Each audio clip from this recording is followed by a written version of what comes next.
Welcome back, everybody. This is not a Malazan video. It's not even made on my balcony. It's completely somewhere else because I just went and got myself vaccinated against a certain plague and I'm somewhere else. But nevertheless, we're going to talk. And we're going to talk about something special because we're going to talk about non-fiction, the dreaded word. And we're not even going to talk about regular non-fiction. No, we're going to talk about academic books today. We're going to talk about The Night Battles by Carlo Ginzburg. It's an old classic of the microhistory genre, and I think it's one that you might want to hear about, because even if you're not a student of history and just someone who loves to read fiction, fantasy and so forth, and likes to dabble with world building, that one you might want to check out. So follow me with that one. I also got myself a special jug for beer for today because I'm still kind of part of the Borg cult, I guess. I just found this beer stein and I figured, let's try this one. So let's talk about witches, shall we? Cheers.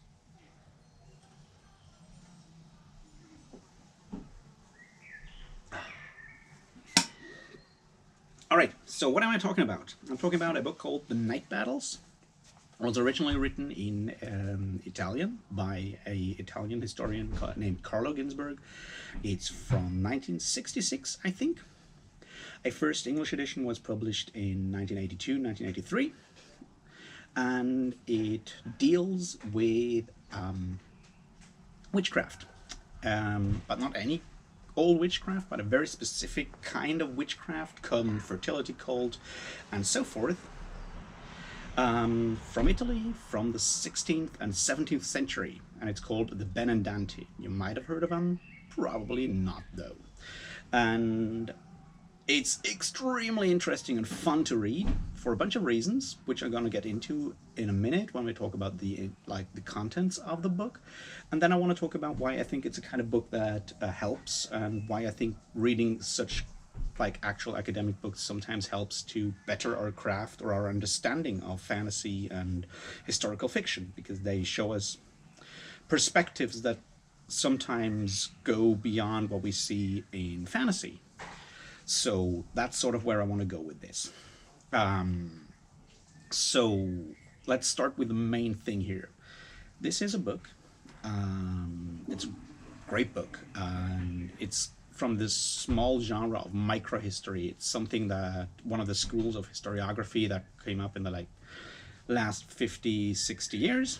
And what microhistory does is it takes a very, very specific, small, particular item, one particular source, that kind of thing, looks at it and explains it and tries to extrapolate things from that one into a larger context of what we can see about larger developments in society and history at the time. The advantage for this kind of microhistory is that people who are not already studying history and have read a lot of historiography can very easily access them and understand them, because they, as I said, they deal with one specific source and are thus much more accessible, because you don't need a lot of prior knowledge to read and understand them. It's yes, they have footnotes and you can look at them and read all kinds of secondary sources and whatnot to further your understanding, but it's not necessary. It basically sometimes reads like a very well written, high-class journalistic piece that you might find in your, Atlantic or New York Times or whatever, just with a historical topic. So that's one of the advantages of it. It's highly accessible for people without prior knowledge. You just need to be interested in that specific topic. There's a bunch of them, and as I said, Carlo Ginzburg is one of the major figures of that movement of historiography. He also wrote another one called The Cheese and the Worms, which is also highly interesting and deals a lot with religion and religious thought, once again in Italy. Another one that is very, very popular is a book called Montaillou. It's about a French village in the Pyrenees. And the Inquisition came into that village in the 14th century looking for heretics and interrogated basically everyone in that small village about their Christian beliefs, and basically just get all these protocols of these interrogations and the amount of different weird things people believe there paints a very interesting picture into like lay belief and the mixture of Christian and pagan beliefs at the time. It's once again a wonderful book, and I highly recommend reading it. But today we're going to look at the night battles, which is kind of where it all started, and it deals with, once again, inquisitorial interrogation protocols from the 16th and 17th century, most like between 1580 and 1650, in one small area of Italy called the Friuli, if I pronounce it, I probably pronounce it wrong, which is close to Venice, and is special in that it has a mixture of Slavic influences from the Balkans and Germanic influences from Austria and Germany and Italian influences. It's also an extremely rural area, and there's a lot of like beliefs, like peasant beliefs, that folk beliefs that were kept there apparently for a long time. So around 1580, the Inquisition, the Holy Office of the Inquisition, was made aware of specific people there claiming to be something called Benandanti, something they called the Benandanti, which you can basically translate as the good walkers. But it's a dialect word, and the first thing you find out is that when the Inquisition hears that word, they're trying to figure out what it is, and they first translate it into vagabond because they don't understand it. And what we see then is, in these protocols, there's no torture involved. How these people describe what they believe they are doing, and the Inquisition trying to understand what they say. And we go through that and see how those beliefs of those that claim to be Benandanti change over time, and we can look at how much of that change is actually produced by inquisitorial beliefs. So that's sort of the main frame of that book. It's also a rather short book. It's less than 200 pages. I mean, it's like 250 with all the footnotes and stuff like that, but the actual like text is 150, 200 pages with extremely long appendix of the original or translated versions of those inquisitorial protocols. So that's sort of what we're dealing with. I'm going to go a bit deeper into these things, like what is said in those protocols, and then I'm going to look at why I think it's important to read those. That's sort of my plan here.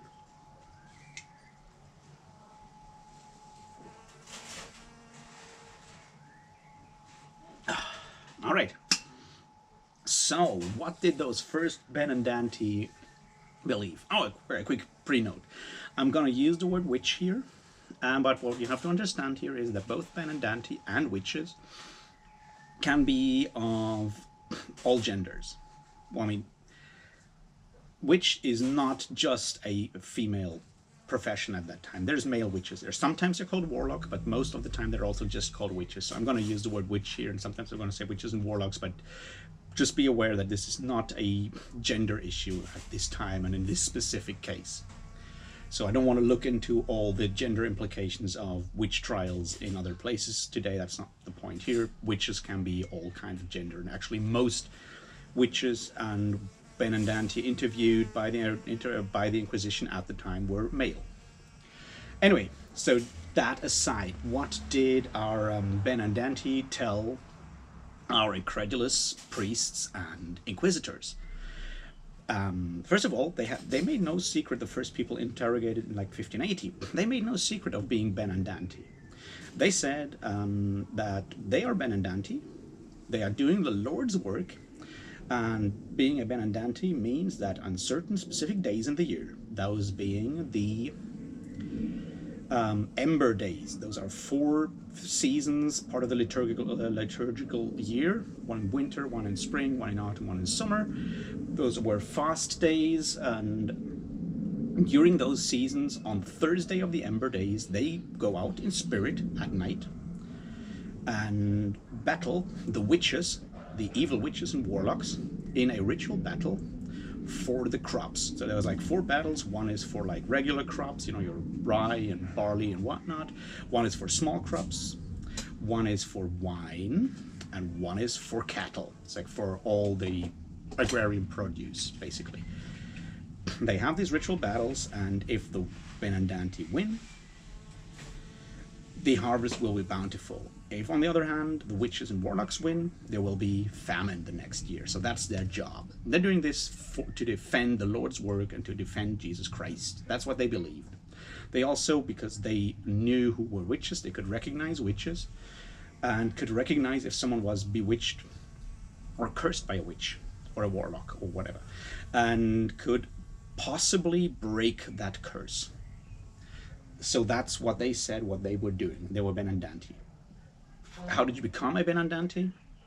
Well, you were born under the sign. The sign being you were born with what they call born with a cowl, which means that there's a technical term that I have forgotten. It means that when you are born, there's still this small membrane over the head of the baby, and gets removed immediately. And that was called a cowl, and there's been a lot of superstitions connected to that specific thing.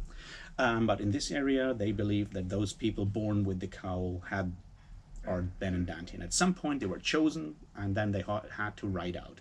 It's amazing in detail, because it means their spirits ride out, and sometimes their spirits ride out on hares or cats or other animals to the battleground, and they use fennel stalks as weapons, whereas the witches and warlocks use sorghum, which is a kind of millet stalk, which may be connected to the idea of the broom as the witches' weapon and medium of transport. But that's not quite sure. That's just a connection that seems reasonable there.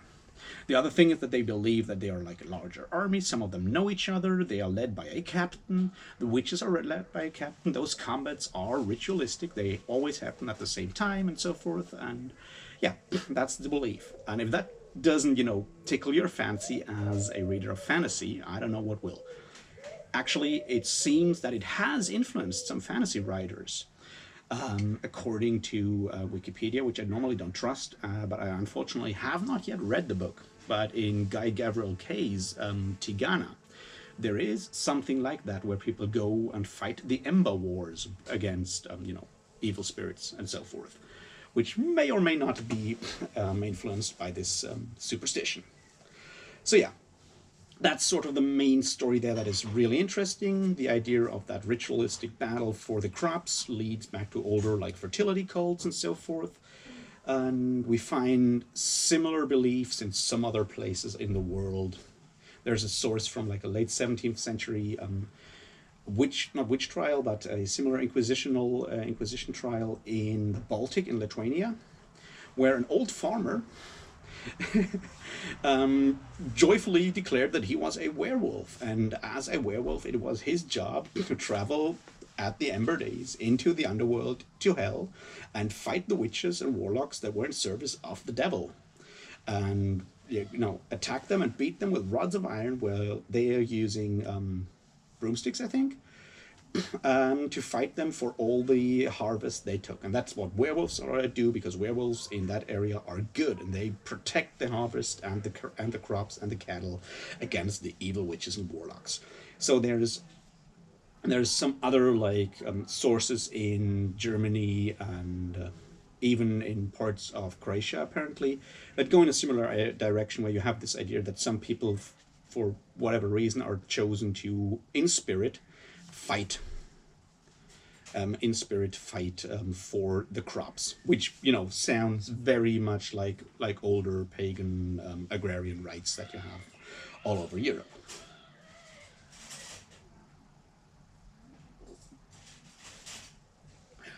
We also learn a lot of interesting details about witches.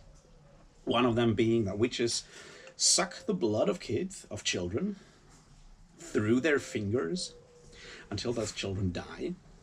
Another one being that they travel in spirit, which means they are falling asleep or in a swoon or a trance, and they have to lie on their back, because if they're turned around, the spirit cannot re-enter their body and they will die. And other odd specific things in superstition. I'm just mentioning this for my later argument, so it's not exactly necessary, it's just interesting and fun to read. Yeah, so there's basically what the Benandanti said they were. Now, the Inquisition didn't know anything about that and didn't know how to deal with that. Because what you have to understand is the job of the Inquisition is not to hunt witches. The job of the Inquisition is to root out heresy and wrong beliefs, or beliefs that are, contrary to Christian dogma, or in this case, Roman Catholic dogma. So they're out there hunting evil Lutherans and other Protestants. Earlier on, they were obviously out there hunting, what you might call Cathars, Waldensians, and other heretics. So their job in general at the time is to figure out wrong beliefs. Now, while they obviously sitting there and realizing that, yes, going out in spirit and fighting evil witches is superstitious, and claiming that you're doing this in the name of God is kind of weird, they have a hard time to figure out what this really is, and why it is actually heretical. So what they do is they try to fall back and use Inquisition, like leading questions and proven and trained inquisitorial tactics to get answers that will allow them to place these beliefs they encounter there into their system of different heresies. You have to understand that the Inquisition at the time is highly systematized. There's books with questionnaires that explain what to ask, what to expect, and if a specific answer comes, which specific heresy that might belong to. It's something that you have like all the way back from when the Inquisition was first established in the 13th century. And the idea there is that you want to formalize it as much as possible to make it as just a trial as possible. The other thing is that heresies and specific aspects of heresy, black magic, and so forth have also been like systematized, and there are very clear images of how heretics behave that have been around ever since the late Roman era, like the late Roman Empire, early Christianity. There's a book from, I keep forgetting, the 4th century, I think, 4th or 5th century, that describes a lot of early Christian heresies, and that's sort of where these ideas of the Black Sabbath come from, all these ideas of worshipping the devil by kissing the devil's ass, and all these, ideas like how to trample the cross and do all kinds of weird things with hosts and stuff like that. That's a motif that was established very early on and is very much stuck in the mind of inquisitors at the time. So they are trying to, when they are using questions to question the Benandanti, they're trying to get answers that will lead them into a direction where they can actually find them guilty of heresy. And the only thing they can get, more or less, is the idea of separating the spirit from the body, which is not exactly possible under Christian dogma at the time. And that's not exactly a huge thing. So they did not really manage to convict those early Benandanti for a lot. Their penance was relatively small. It was like praying a bunch of rosaries and stuff like that, mostly. And like half a year in prison, that was immediately set aside so they could actually work at home. So yeah, very lenient inquisitors at the time. And from that time on, because they're still baffled when it comes to understanding what these Benandanti are, and if they are in fact also witches. And what we see over the rest of these interrogations over the rest of the 16th and the beginning of the 17th century is through further Benandanti accusations and so forth, how these confessions of Benandanti change and become more and more like what we might recognize as witchcraft. So at some point they explain that they're not only going there to fight the witches, but maybe they're also going there to dance and do all kinds of things, and suddenly there is maybe someone who might be identified as the devil presiding over these things, what you might call not exactly a Sabbath, these gatherings and so forth. It slowly morphs into a more recognizable witch cult, and this may just be because the idea of witchcraft, or like the more formalized image of witchcraft, is slowly spreading its way. It's spreading throughout the Friuli, and is more and more what people think of when they think about witchcraft or anything connected to witchcraft. So while they're still explaining that they are good witches and not evil witches, they're suddenly actually explaining that they are witches, whereas early Benandanti were very adamant on the fact that they are not witches. So that's sort of where the book goes. It also shows very much that you have a class problem there. Inquisitors of the Roman Church are highly educated. They're usually not from that area, but from some other place, mostly in Italy, and come there. And at the beginning, they don't even really understand. They sometimes have to ask an interpreter to interpret that local peasant dialect for them, so that they understand it. And that is something that we see there as well, that there's a lot of misunderstandings, because we have a highly educated class that is, at least in the middle of the 17th century, also highly skeptical of witchcraft. They don't believe in black magic anymore. There's even like evidence where cardinals write to the local inquisitor to actually end or reopen a witchcraft trial, and make doubly sure that maybe someone did not die of natural circumstances and not by witchcraft, because they don't actually believe that witchcraft really exists at that point.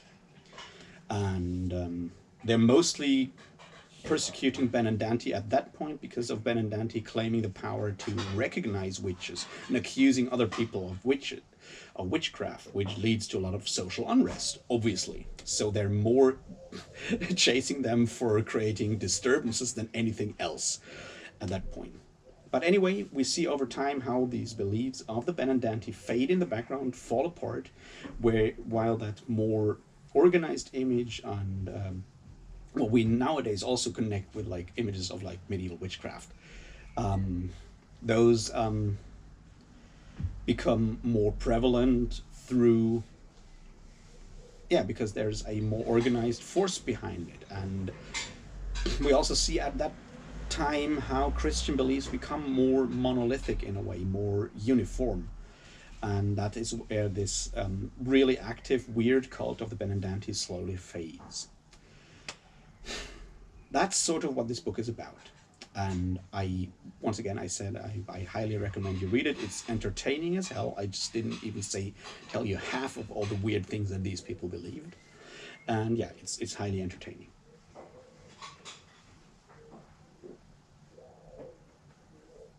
Now, why did I say that I think it's the kind of stories and the kind of books that I believe people like us who read a lot of fantasy should read?